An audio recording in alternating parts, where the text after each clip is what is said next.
I had a lot of terrible things done to me as a child, and I learned very early on just to keep those things stuffed and as a secret, safe inside myself.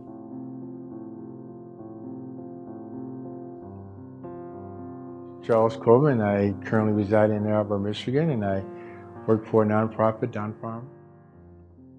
Born and raised in Detroit, grew up in the late 60s and 70s, and it was very customary for me to see violence in my home. And the Detroit Institute of Arts, Detroit Historical Museum, and Detroit Public Library was places that I took refuge in quite frequently because of the chaos in my home. But it was one thing very special about this church. I remember walking into the church one afternoon and just being in awe over the beauty of the stained glass, and I would just light candles. It just resonated within me that this was a safe place for me to go.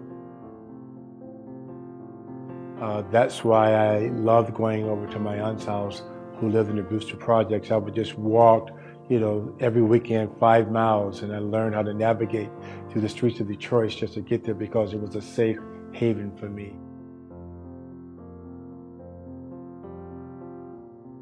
So I remember being introduced to alcohol at a very early age on the playground in the Brewster Projects, and eventually marijuana and alcohol progressed to more heavier illegal street drugs, and I remember having just strong feelings of desertion from my family, and the only thing that really gave me any kind of refuge was to drink.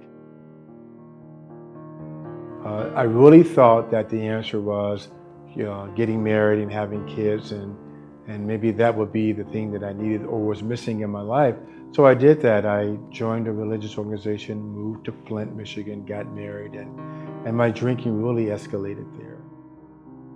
I found myself in situations at my bottom that I never thought I would be in, doing things that I never thought I would do, and just having this total feeling of hopelessness.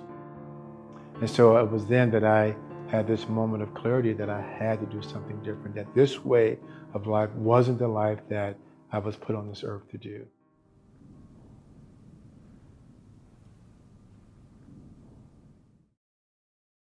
Detroit had a lot of bars, a lot of churches.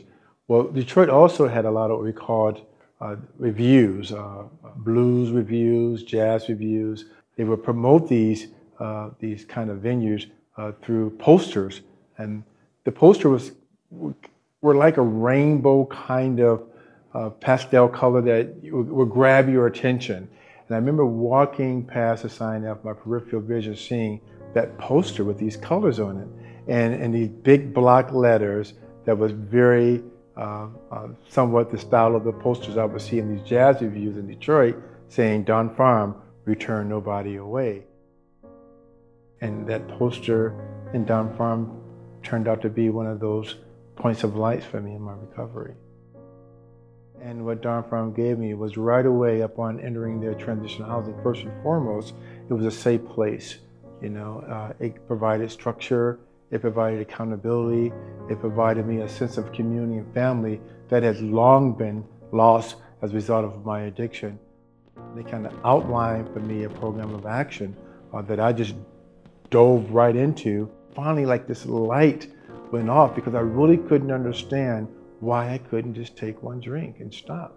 But the family in recovery, the family in Don Farm, the family of transitional housing really got it, on a level that was totally remarkable, that allowed me just to be totally safe and at ease and to be extremely transparent. But more importantly, I think what Don Farm gave me was an avenue to the recovering community that totally embraced me, totally gave me a set of principles of which to live by that was totally foreign.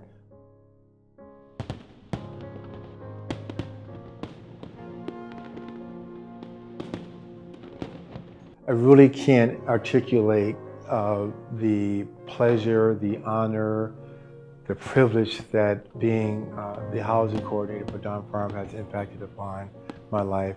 I've gotten letters, I've gotten people who come up to me who express sincere gratitude about given the opportunity to live in the housing that we provide as an agency and how that really impacted their sobriety.